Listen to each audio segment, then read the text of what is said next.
Olá, seja muito bem-vindo ao podcast Conexão Pós, um espaço da pós-graduação da FAI destinado a debater temas relevantes para o desenvolvimento de carreiras e as perspectivas do cenário de negócios em diferentes áreas do conhecimento. Você pode ter acesso aos nossos episódios nos diferentes ambientes de comunicação da FAI, seja no nosso site, no YouTube, no agregador de podcast preferido do seu dia a dia. E nesse episódio de hoje, nós vamos conversar sobre como identificar e implementar uma cultura de gestão por processos e performance em um ambiente que está repleto de mudanças intensas. Um tema extremamente relevante e atual para quem atua ou pretende atuar na área de gestão, de qualidade ou de melhoria contínua.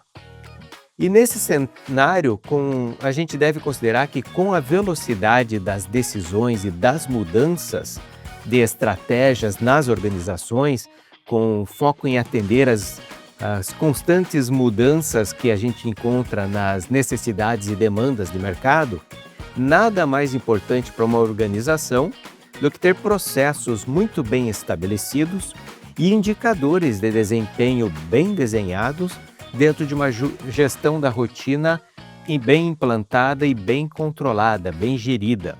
Uma vez tendo diretrizes como essas bem definidas, problemas que nós vemos acontecer em muitas organizações, como troca de gestão, aumento de turnover, expansão de operações ou mesmo redução de operações, são problemas que estarão dentro de um ambiente mais controlado, deixando o negócio como um todo e as operações preparadas para os diferentes impactos que o mercado pode apresentar para uma organização.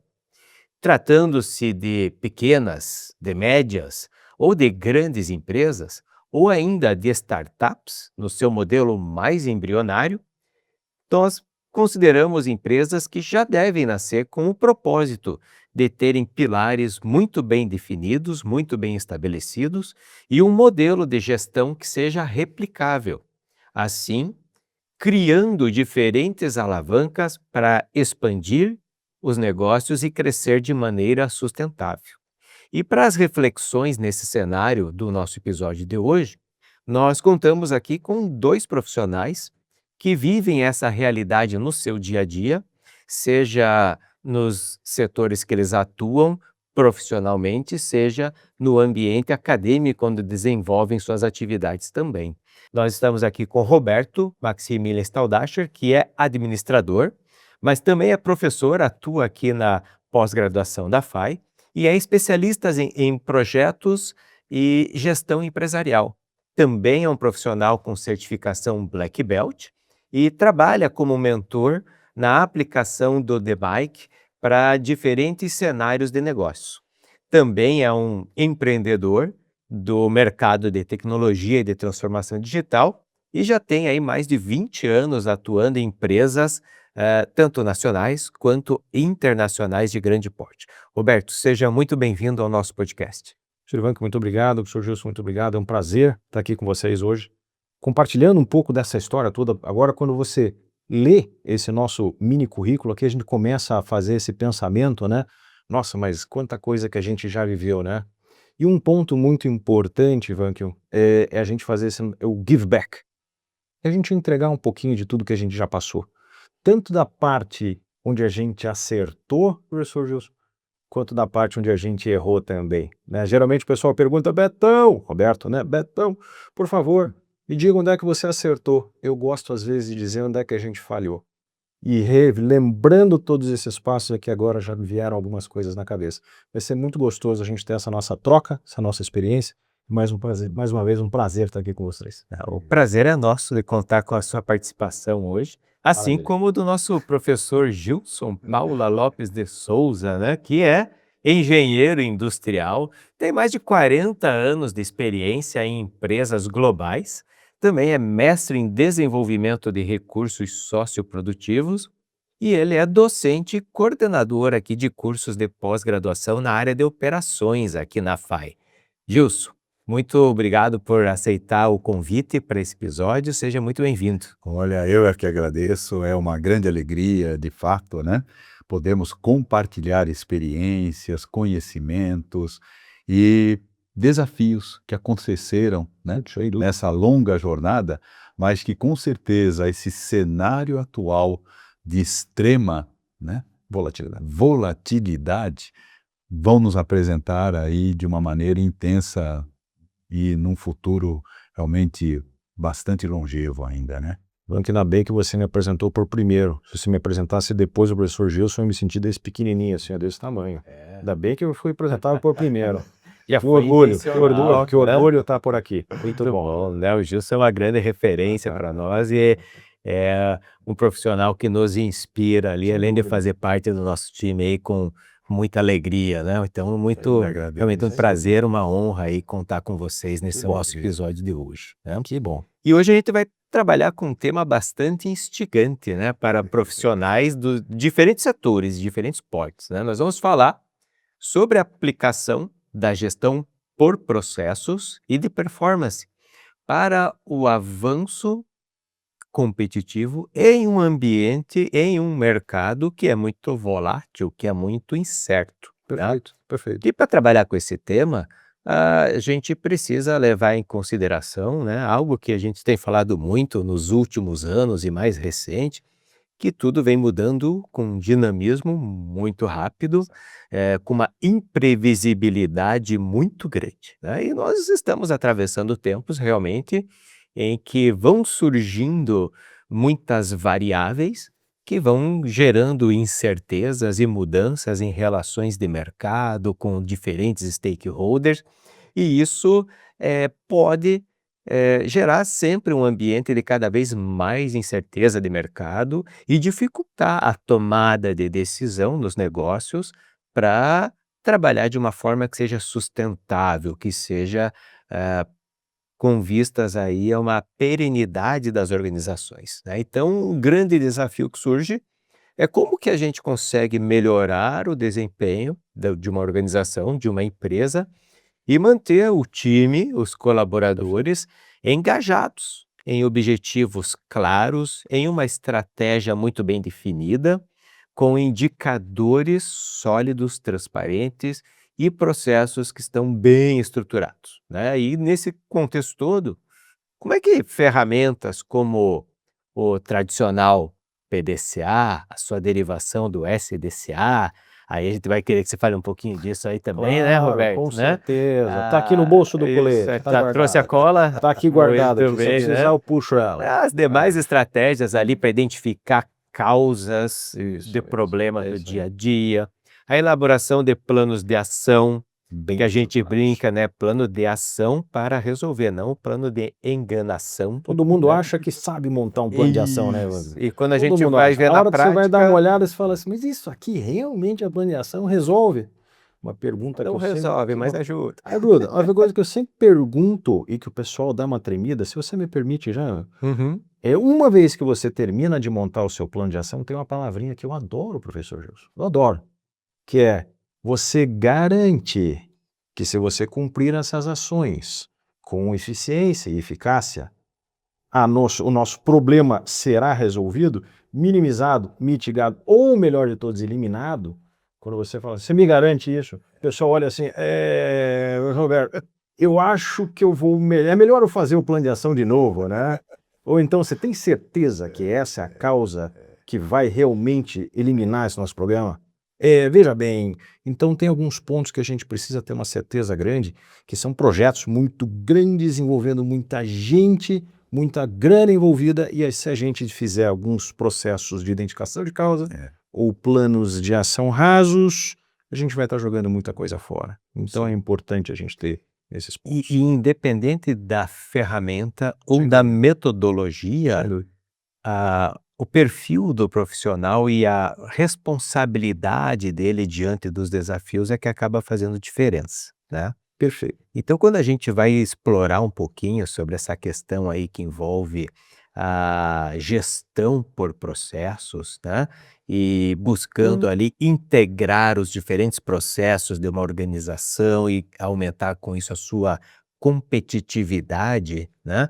Como que vocês entendem que um gerenciamento baseado em processos dentro de uma organização pode contribuir para impulsionar ali os resultados da organização a partir de processos melhor controlados, geridos e que entregam resultados cada vez melhores. Como é que vocês acham que essa área Excelente. de conhecimento pode fazer a diferença?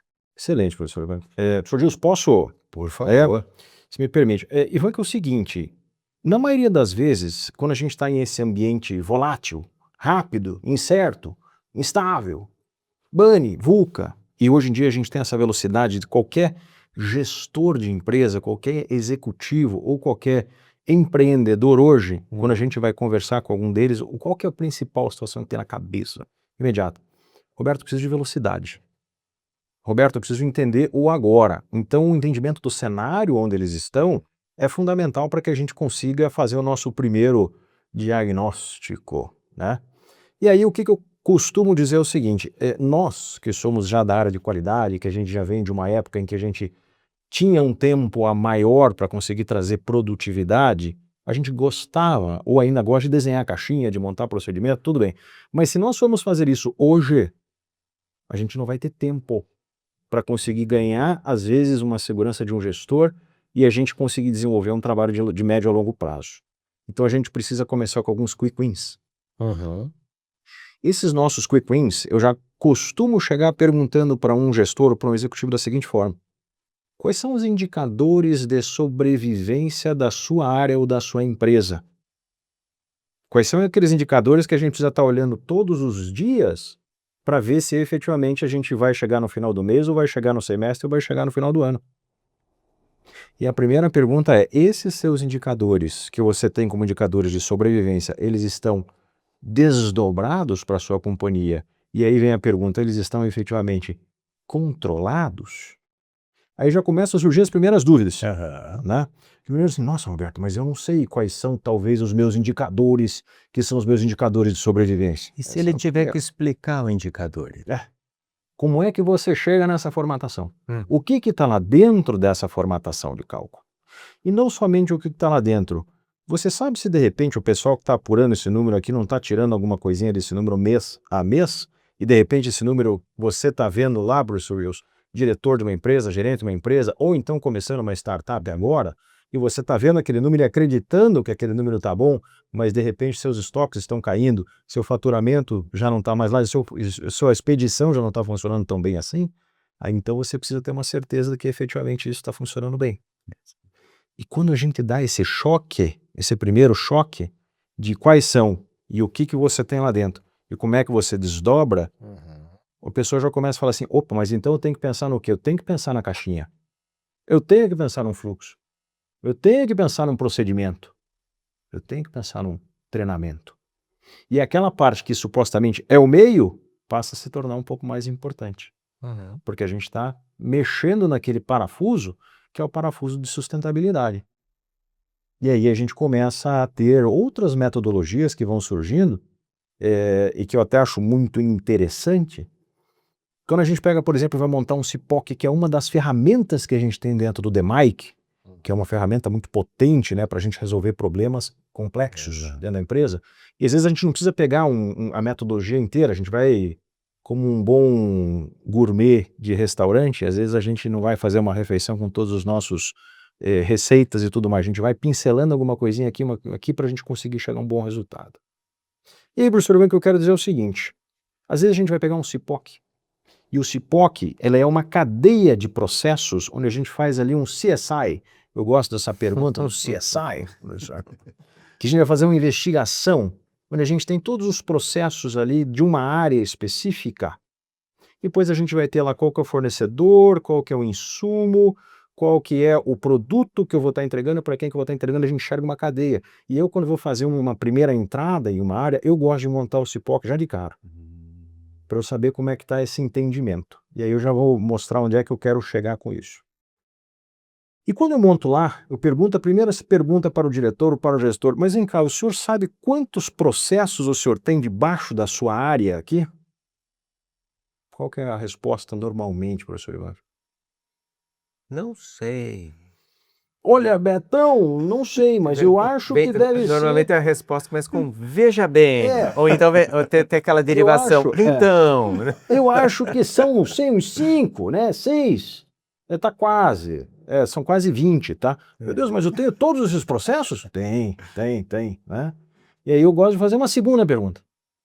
A segunda pergunta é, desses 20 processos que estão mapeados aqui dentro agora, quais deles estão controlados? Que é aquela situação de estabilidade dentro do nosso ambiente volátil. Será a previsibilidade. Né? Aí qual que geralmente é a resposta que eu tenho, mas Roberto? O que é o controlado? O controlado é dentro do seu limite superior e inferior de controle, mas vamos facilitar um pouco isso, né? Vamos trazer as nossas conversas mais normais, porque senão, Roberto, você fica muito prolixo assim. Não, vamos lá. Verde, vermelho e amarelo. Quais são as atividades que a gente tem aqui dentro que são vermelhas? Que hoje você não sai bem, você tem que fazer ela de novo várias vezes, ela te atrapalha e te dá muito ruído. Qual é aquela que está mais ou menos e qual é aquela que está verdinho? Vamos fazer um verde, vermelho e amarelo. Ô gestor, quantas das suas atividades mais ou menos você acha que estão vermelhas? E aí, professor Gilson, quanto que você acha que eu saio geralmente? Aí normalmente fica aquela cara de interrogação, né? Eu acho que, né? Então, Olha, umas 2 ou 3. 2 ou 3 das 20 ali, Exato. mais ou menos. Exato. Vamos falar Essas em são as 10%. críticas. Vamos falar em 10%. Exato. Professor Ivan, o que o senhor acha aí que... Olha, se for levar bem a sério ali, eu acho que a relação é o inverso. É mais para estar uns 80% no vermelho.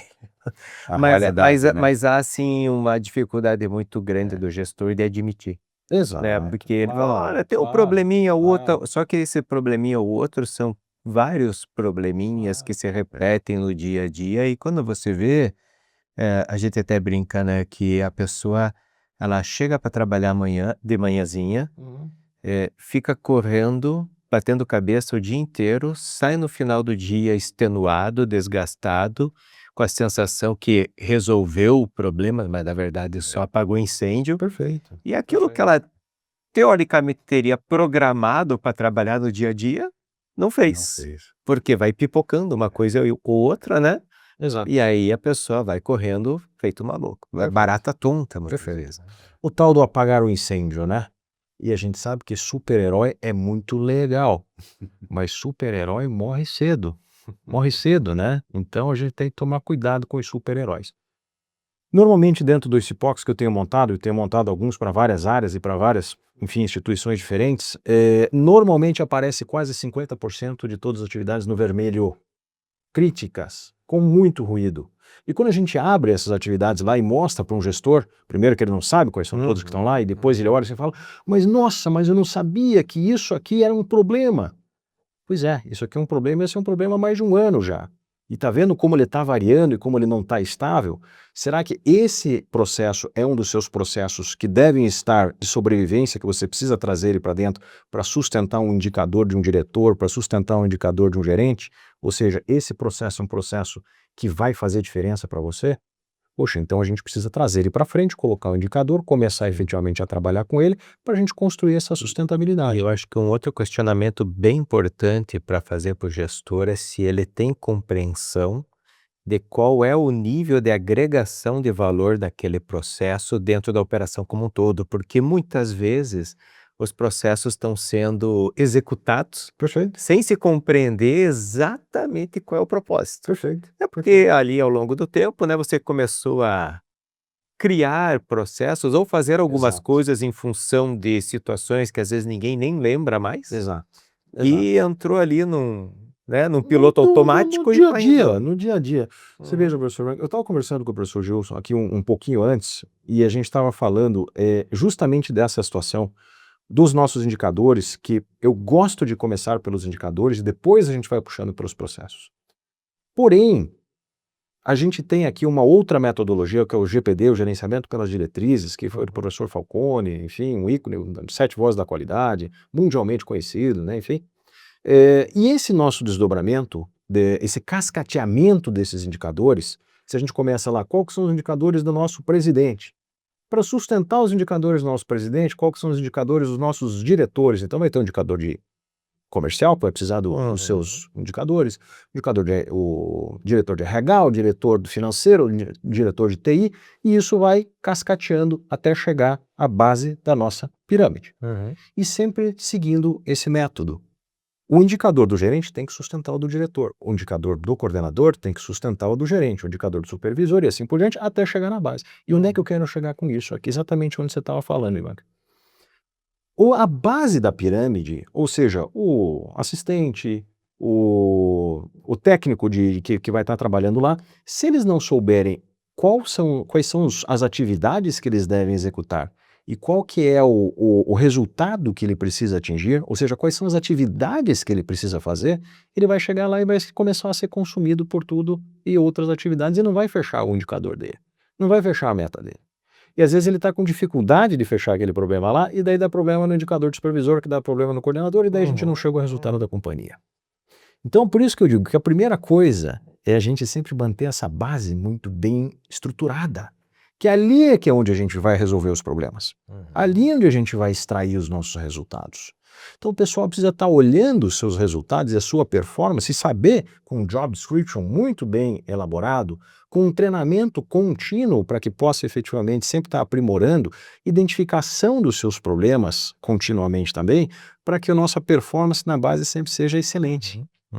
Sem dúvida. E assim, né, Roberto, quando você começa a ter essa visão, você vai identificando os seus problemas com diferentes níveis de complexidade, Exato. né?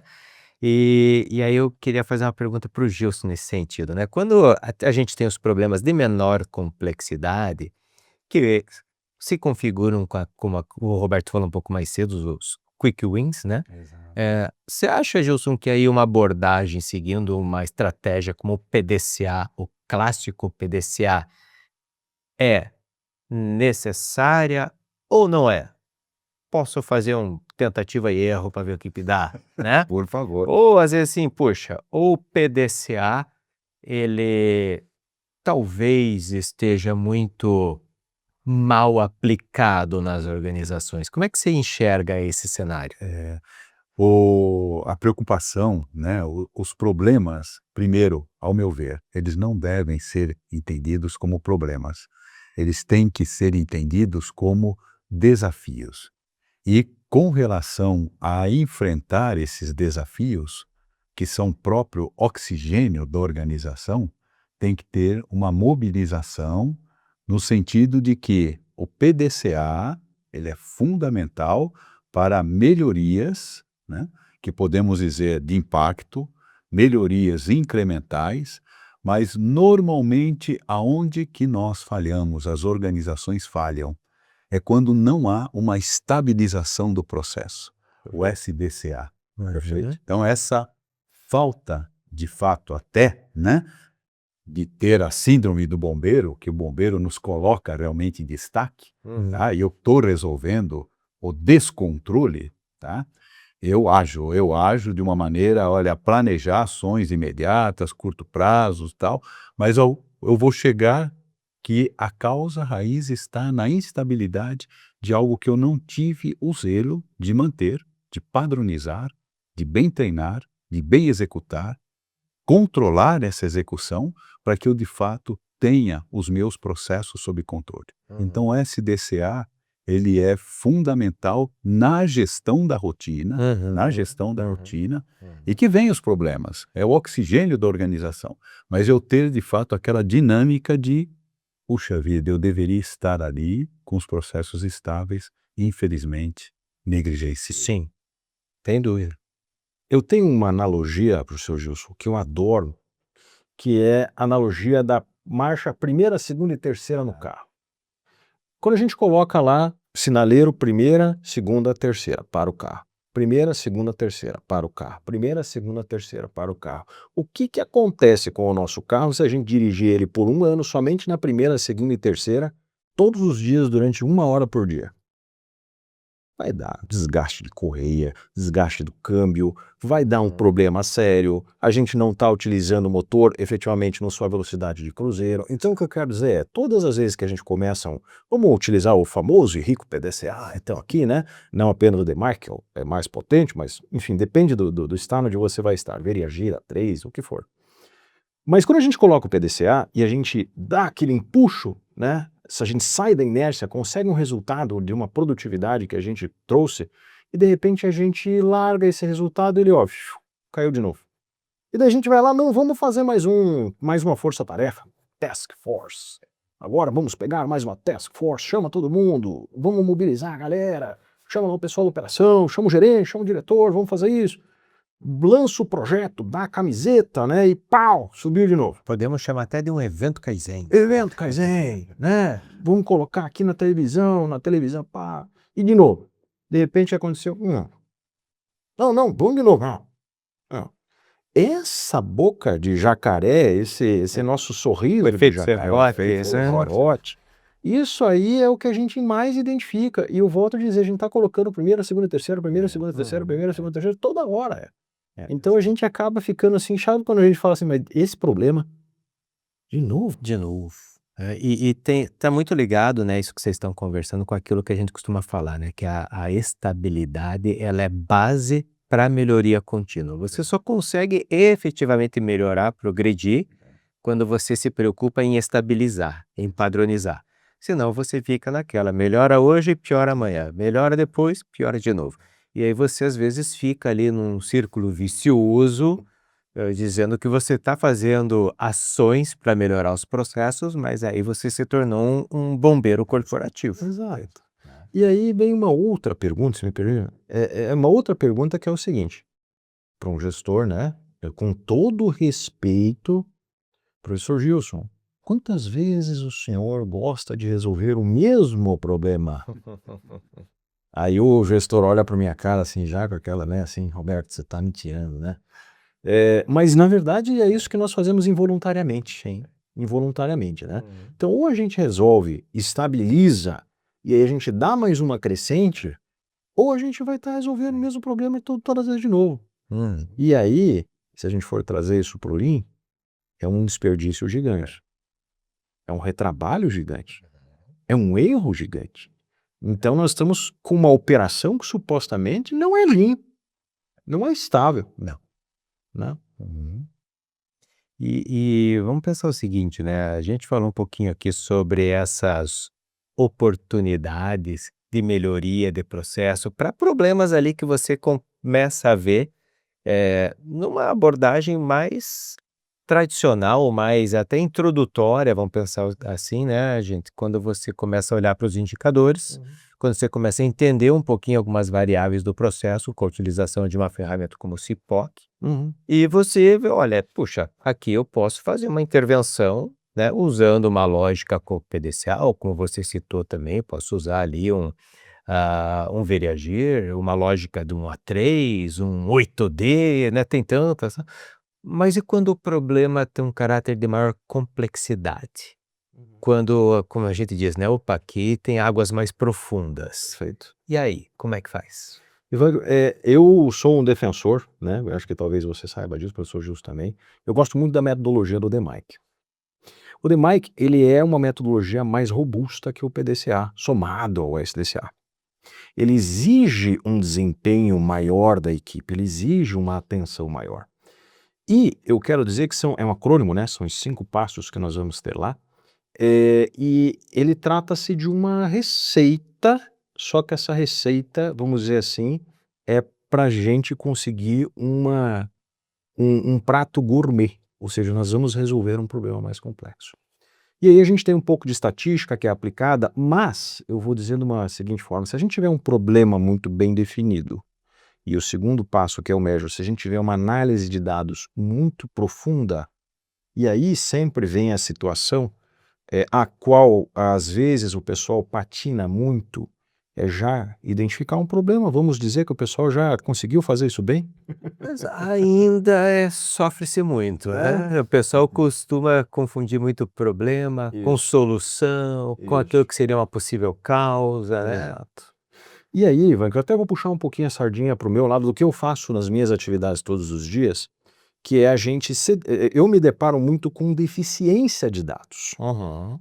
E eu tento implantar até hoje, em todas as empresas em que eu estive, um centro de excelência de extração e apresentação de dados. Unificado, exclusivo. Porque hoje a gente tem dentro das empresas o que a gente chama supostamente dos feudos de dados. Então a gente tem uma área lá que faz uma apuração de um dado lá de um ERP e mistura mais com esse, puxa mais uma formatação de cálculo daqui e sai com um número X. Esse mesmo número que supostamente é apurado pela uma outra área paralela, sai diferente. E da outra também sai diferente. E daí quando te pega um diretor e vai chegar e fala assim, peraí, mas o meu número de faturamento que está vindo dali está vindo tanto, mas o seu está vindo diferente, mas o do outro está vindo diferente. Qual que é o certo? Aí daí o pessoal fala assim para você, mas está no sistema. Como se o sistema tivesse com... Exato. Não, mas eu estou pegando Tivesse ali. vida própria. E falando das soluções mais complexas, eu digo que grande parte disso provém da gente fazer, às vezes, uma análise muito rasa e não ter uma certeza muito grande dessas áreas que fazem a extração e que trabalham com esses números sólidos. Que é o segundo passo do nosso DMAIC hoje, que é essa parte mais de análise, mais sentado na cadeira para a gente conseguir extrair isso.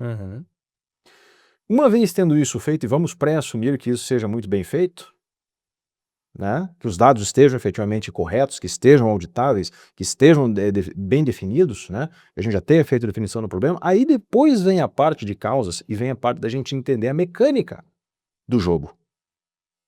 E realmente a gente precisa, quando a gente vê nos jornais e LinkedIn, precisa estar no Gema, precisa estar no Gema. Grande parte das soluções, o pessoal fala assim, eu já sei qual que é o problema. E não vai nem lá. E simplesmente escreve o que acha porque conhece aquilo ali. A pessoa está tão apaixonada pelo seu problema que às vezes e vai lá e pá. E não faz uma verificação. E não analisa a causa de uma forma com profundidade. Fica num nível muito superficial, muito fazer. lugar comum, né? Não vai fazer uma comprovação.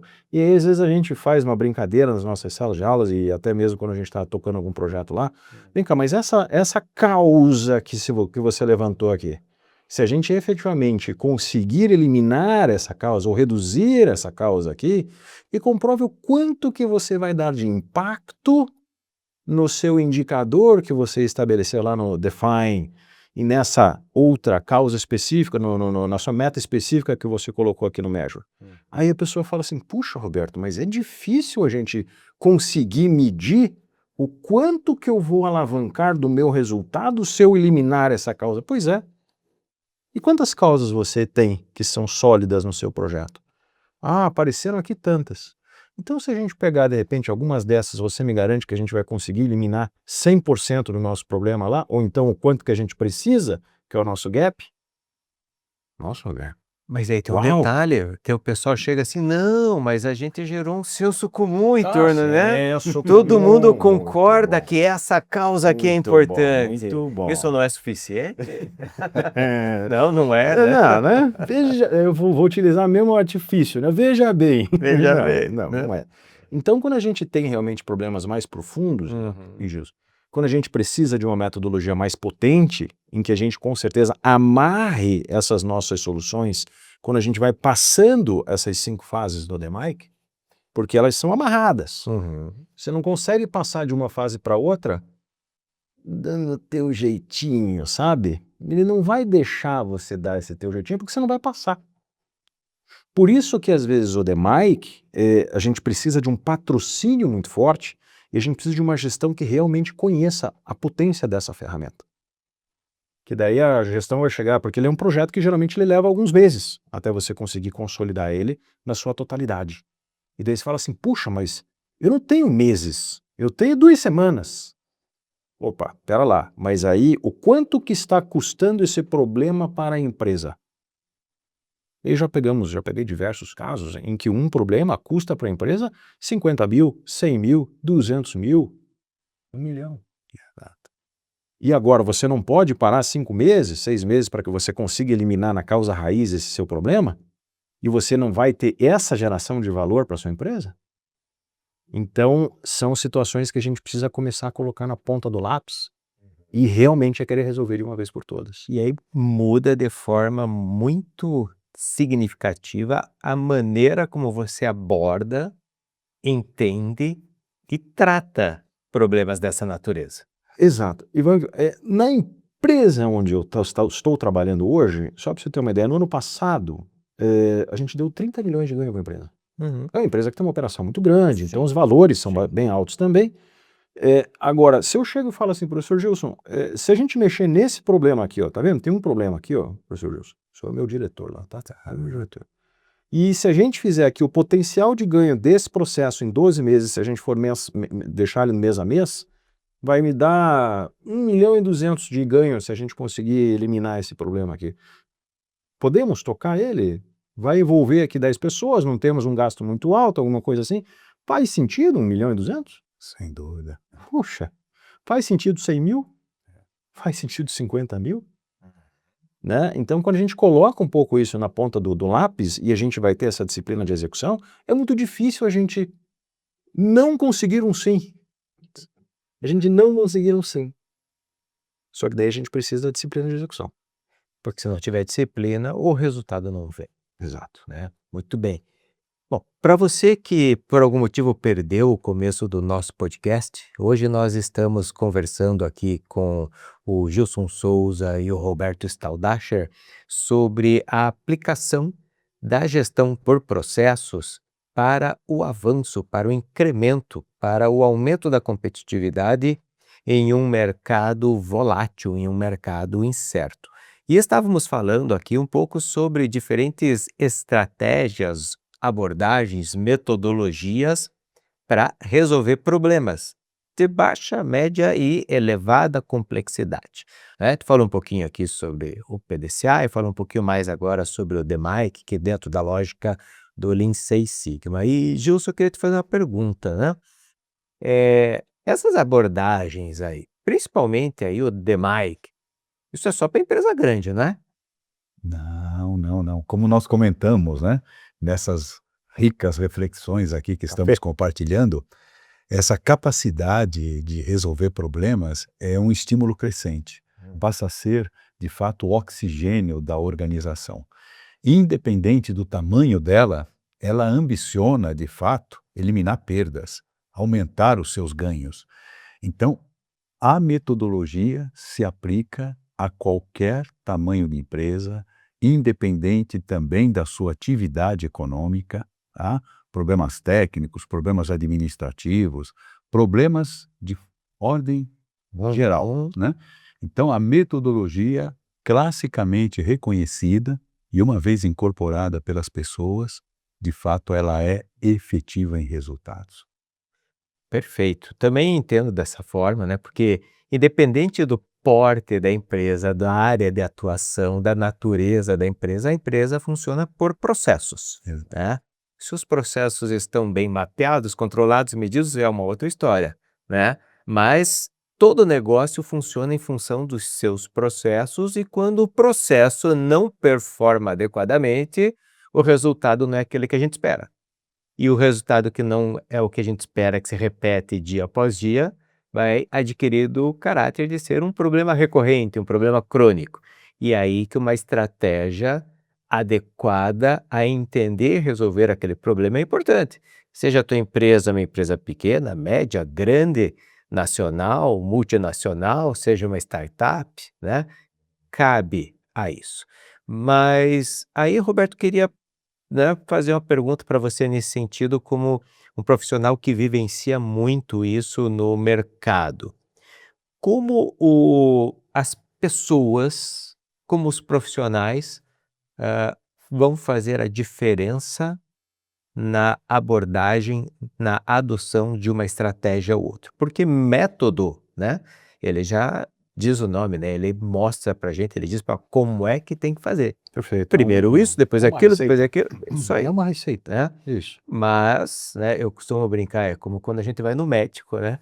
E o médico dá a receita pra gente e a gente sai de lá e não faz nada, né? Depois vai reclamar do médico, que não curou, né? Tem gente que tem uma receita de um omelete, é igual tem gente que vai fazer o omelete muito bem e tem gente que não vai fazer o omelete bem. Exato, Então, exato. por mais que você tenha um método, não necessariamente quem vai executar o método é a mesma pessoa. Isso. E como é que os profissionais nas empresas hoje se mostram capazes de adotar metodologias, estratégias para melhorar os processos, para impulsionar os resultados, para gerar aqueles savings, ou eventualmente se mostram, digamos, com restrições, com dificuldades? Como é que você vê isso no dia a dia organizacional?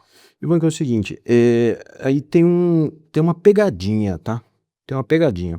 Às vezes a gente tem alguns profissionais que eles são mais expansivos por natureza, tá? Eles são high profile, né? Então que eles gostam de aparecer, eles gostam de trazer informação, eles gostam de fazer um PowerPoint muito bonito, eles gostam de estar na vitrine, né? Não necessariamente esses profissionais são aqueles que vão trazer os resultados mais sólidos. Então a gente tem que ter uma certa percepção de que às vezes tem um profissional que não é tão high profile, ele é um pouco mais low profile. Não estou discriminando o high, tá? Pelo contrário, ele é necessário. Ele é necessário. E às vezes você tem esse low profile que não tem essa expansividade, que ele não é tão agressivo nas suas apresentações, mas que os resultados e a disciplina com que ele vai conduzir um trabalho, ela é muito sólida. E quando a gente está trabalhando com metodologia, quando a gente está trabalhando com equipes multidisciplinares, nós vamos precisar de solidez, nós vamos precisar de consistência. Então, volta e meia, eu gosto de buscar os profissionais que têm um desejo de construir algo maior e que efetivamente vem executando resultados consistentes. E aí tem um outro acrônimo a qual eu gosto muito, que é o ADKAR. ADKAR, tá? Então ele tem lá que é o awareness, né, que é todo mundo tem que ficar sabendo o que existe, ou por que o problema existe. O segundo deles que eu acho muito interessante, que é o desire, que é o desejo. Então quando você tem um profissional e que esse profissional ele quer expandir, ele quer evoluir, ele precisa demonstrar efetivamente que ele quer fazer parte desse projeto, né? Então a gente precisa de pessoas que sejam engajadas e queiram fazer a diferença. Sim. E queiram alcançar o resultado. E queiram ter uma oportunidade de estar lá, né? O K, que é o knowledge, ou conhecimento. Às vezes essas pessoas elas não têm conhecimento, a gente precisa prover um conhecimento para que elas consigam chegar até lá. Algumas já têm, então a gente também vai fazer esse mapeamento. O A de ability, que aí às vezes ela tem o conhecimento, mas ela não sabe aplicar. Então a gente precisa construir essa aplicabilidade junto com eles, ter essa constância, né? E o último é que como a gente trabalha com projetos a gente precisa estar alimentando a equipe constantemente do desejo que eles têm de chegar a algum lugar. Eu quero uma promoção, eu quero entregar o projeto, eu quero ter saving, eu quero minha remuneração variável no final do ano. Por quê? Porque todas as vezes que a gente tem que fazer algo a mais do que a gente já faz, normalmente para o pessoal que está fazendo, eu não vou fazer nada a mais, eu ganho para fazer o que eu faço. E eu que estou fazendo o que eu faço bem e acabou, não vou fazer um a mais. Como é que você vai conseguir fazer o que a pessoa faça o a mais para que ela consiga chegar nesses resultados? Então, aí o último é o reinforcement, que é o reforço, que vem muito no papel do patrocinador ou no papel do sponsor. O patrocinador ou sponsor é aquele diretor, é aquele executivo, é aquele gerente que realmente está enxergando tudo com uma forma mais abrangente, Sim. que vai apostar naqueles meses de trabalho e que vai ajudar a fazer a formatação desse time a ponto de chegar assim, Roberto, eu estou vendo o que você está fazendo, eu vi que você terminou a nossa análise tão profunda, eu vi que você conseguiu fazer a identificação dessas causas aqui, deixa eu fazer um reconhecimento público para você. Deixa eu fazer uma premiação para você aqui.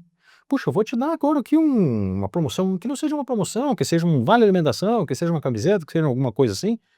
Poxa, o cara tá ganhando destaque com o nosso diretor, cara. Puxa, que bacana. Então esses pequenos ganhos que a gente tem ao longo do projeto, com essas pessoas, a gente precisa trazer ao todo. Perfeito. E aí a gente vai retroalimentando o projeto a ponto de todo mundo falar assim, pô, eu quero fazer parte desse projeto aqui também. O professor Gilson vai abrir um projeto aqui, eu quero estar nele, porque o último pessoal que estava lá se deu bem. Né? E a gente vai construindo então essa formatação e descobrindo quais são os talentos para poder efetivamente participar. Perfeito. De uma jornada de melhoria. De transformação. Transformação dos processos, dos resultados e dos profissionais, sem dúvida, né? Você entra de um jeito e sai do outro. Isso aí. E nesse sentido, Gilson, uma pós-graduação como as que você coordena aqui na FAI, ela contribui para o desenvolvimento desse ADKAR que o Roberto apresentou aqui? E todas as suas dimensões, né? Então, nós trabalhamos os aspectos do conhecimento em alta profundidade, né? Conceitos clássicos, os conceitos que estão em permanente inovação, mas principalmente a habilidade da aplicação. Desafios contínuos, em tempo real, uma vez apresentados os conceitos, eles aplicados, simulados às situações reais. Então, aquela nossa máxima, aquilo que hoje eu aprendo, eu aplico amanhã na minha atividade de rotina, né? Então, essa formação ampla, conceitual e aplicação, ela é fundamental para diferenciar o profissional, né? No sua atuação de mercado e tudo mais. E esse é um zelo permanente nosso aqui na FAI, né? Constantemente nos desafiando para renovar conteúdo, renovar dinâmicas, metodologias ativas, interação com profissionais notáveis, né? Como nós estamos tendo a oportunidade aí, através, é só um exemplo desses podcasts, de realmente trazer, né, esse conhecimento intenso com aplicações reais, não só os cases de sucesso, mas os cases realmente de fracasso também, onde nós aprendemos muito. Então, esse zelo acadêmico de trazer, de fato, essa formação ampla é uma preocupação, aí eu falo como coordenador, dioturna, nós sempre precisamos realmente querer fazer mais e melhor. Perfeito, perfeito. E a gente já está encaminhando o nosso podcast aqui para a fase final dele, né? Mas eu gostaria de colocar uma provocação para vocês no seguinte aspecto. E amanhã, né?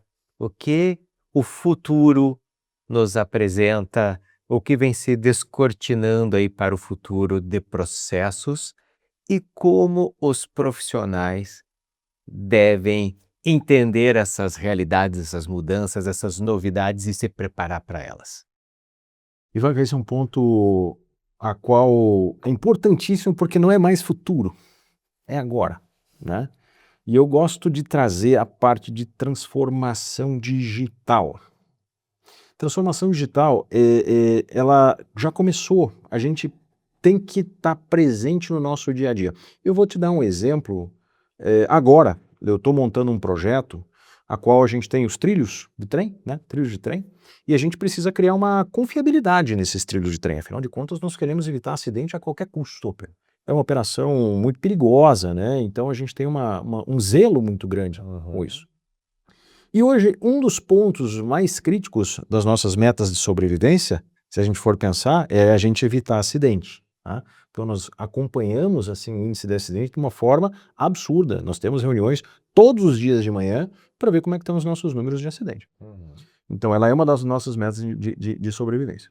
E a gente tem algumas pessoas, algumas centenas de pessoas que ainda têm um método muito antigo, que é sair andando na linha, né, para poder fazer uma avaliação do talude, para poder fazer uma avaliação da vegetação, para poder fazer uma avaliação de trinca, para poder fazer uma avaliação se tem alguma interrupção, né, no trilho. Claro que a gente tem também alguns veículos, claro que a gente tem algumas situações um pouco mais modernas, né, também, mas não são muitas. A gente ainda faz uma avaliação visual. Ou seja, colocamos pessoas com equipamento pesado no sol, na chuva, uma situação quase desumana, né?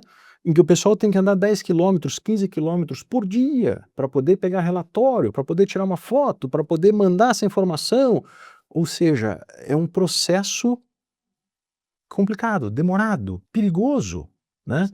Caro, envolve pessoas, e ainda mais, não vou nem colocar se acontece algum tipo de acidente, Sim. ou então uma torção no pé, caiu, quando se machucou, Deus livre, né? Aconteceu uma situação dessa. Então, pensando justamente nesse ponto, e pensando nos processos, e pensando em transformação digital, o que hoje está na nossa mão? E aí eu vou até, agora pensando aqui, eu até vou trazer um caso positivo e um negativo. Baseado no que você falou, professor Gilson. Então, nesse ponto, a gente trouxe uma leitura através de câmeras com o veículo, que vai passar com uma frequência muito maior, com uma captação dessas imagens, manda para a nuvem, da nuvem vai para uma empresa, enfim, e a gente vai conseguir fazer o treinamento de uma rede neural, de uma inteligência artificial, para cada um dos problemas que a gente quer identificar. Ou seja, a gente vai ter, em real time quase, toda a nossa malha sendo mapeada por uma inteligência artificial que já vai disparar para a gente quais são os problemas mais críticos, aonde estão os nossos piores problemas, para que a gente possa agir prontamente, de uma forma muito mais rápida, deixando os nossos colaboradores, transferindo eles para locais mais seguros, e a gente tendo um processo mais robusto, mais rápido, mais eficiente com a transformação digital. Então isso já está em andamento, já está para acontecer, estamos saindo agora num primeiro piloto, né?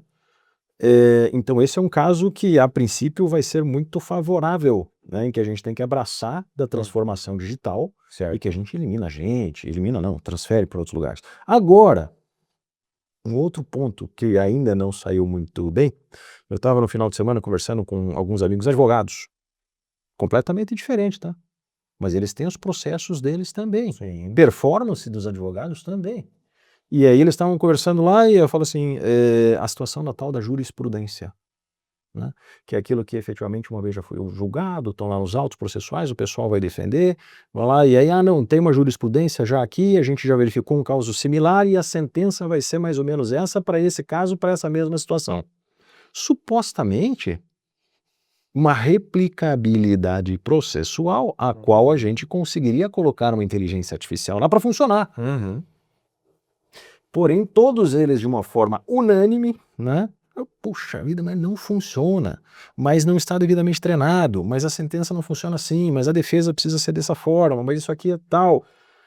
Como é que você vai ter uma segurança, então, de um processo com uma transformação digital em uma situação que você vai colocar vidas em risco também, né? Afinal de contas, a sentença é sobre pessoas, né? Sim, pessoas. Então, o pessoal não estava muito feliz com essa transformação. Porém, esse início é necessário. E a gente vai ter que passar, talvez, colocar essa solução um pouco mais para frente até ela estar mais madura. Mas isso vai ser uma situação processual de performance que a gente vai precisar trazer para a nossa vida. Então, a todos os nossos alunos e a todo o pessoal que está aqui, os executivos, tragam a transformação digital para perto. Perfeito. Nós precisamos dela. É necessário. É necessário. Isso aí não precisa ter medo, não deve Jamais, ter medo. mas jamais. Tem que buscar provocar isso, que é uma necessidade. Tempos modernos, professor. Charles Chaplin. Qualquer um medo. O pessoal sempre me pergunta, mas Betão, nós vamos ser engolidos pela IA e pela transformação digital? Charles Chaplin, naquele tempos modernos lá, o medo deles era ser substituídos pela máquina. Quantos anos se passaram daquele filme? Estamos trabalhando ainda? E cada vez mais intensivamente, né? Só demos um pequeno aperto, um ajuste para a gente se transformar e mudar em algum outro tipo de profissional. Mas nós vamos continuar trabalhando. E você, Gilson, como é que você vê todo esse cenários que está chegando, que está se transformando? Exato, exato. De fato, nós temos que ter esse sentido de urgência, né? Porque os ciclos de inovação, eles estão cada vez, né, mais intensos, o nosso tempo de reação é menor, né? Daí que esse binômio, mercado e academia, cada vez mais essa integração é indissociável, inadiável, né? Nós precisamos estar com a vigilância permanente de que o que eu sabia é passado, o que eu sei hoje é insuficiente. O que eu tenho que aprender amanhã, de uma maneira cada vez mais acelerada. E com a tecnologia aplicada, de fato, também às soluções acadêmicas. Eu tenho que vivenciar aquilo que está redigido nos conceitos clássicos, nas bibliografias, que não vamos desprezar, porque aí é perder aquilo que nos lastreou até agora, a chegar até agora, mas eu tenho que ter, de fato, né, agora essa transformação no sentido também de aceleração dessa forma de aprendizado. E aprendizado nos 5 sentidos, né, e intensivamente. Eu tenho que viver, vamos simplificar, eu tenho que viver aquele conceito de uma maneira aplicada e como o nosso tema é a melhoria contínua, a revisão contínua dos processos, essa provocação sendo feita de uma maneira permanente. Academia, mercado, mercado, academia, como sendo totalmente interdependentes para um resultado. Aí eu volto a essa nossa reflexão de sobrevivência. Sem dúvida. De sobrevivência, né? Até como humanidade. Excelente, né, Gilson? E é muito interessante tudo isso, porque, como a gente estava falando, estamos falando aqui de um tema que se aplica a qualquer tipo de organização, de qualquer porte, de qualquer área. Então, isso diz respeito a qualquer profissional que esteja nos acompanhando aqui no nosso podcast, né? Então, é um tema que abre um monte de perspectivas, né? Deixa um monte de pontos de reflexão e foi muito gostoso trabalhar esse tema aqui e receber vocês aqui no nosso podcast para esse episódio. Mas a gente vai precisar encaminhar essa nossa conversa para uma conclusão, né? E eu gostaria aí de agradecer a ambos por estarem aqui, né? Gilson, Roberto, né? Por trazer tantas considerações extremamente relevantes para profissionais, para tomadores de decisão das organizações. E vou abrir espaço aí para vocês fazerem as suas últimas considerações, e aí eu vou pedir para que vocês também tragam ali uma última dica que a gente sempre procura deixar aqui no final do nosso podcast, uma dica de ouro, a sua última dica para aquele profissional que busca, que precisa, que quer fazer a diferença dentro da sua organização, seja ela qual for. Roberto. Senhor Ivan, antes de mais nada, senhor Gilson, muito obrigado, né? Como eu disse, é um prazer estar aqui explanando um pouquinho, trazendo um pouquinho das nossas atividades, do que a gente gosta de fazer, né? Porque afinal de contas, a gente gosta de fazer alguma coisa e é sempre muito bom a gente compartilhar. Então, fico muito feliz aqui com os alunos, com os empresários que estão aqui, com os professores, enfim. Obrigado, então, pelo convite e fico sempre à disposição, caso vocês queiram qualquer dia fazer mais um bate-papo, vai ser um prazer.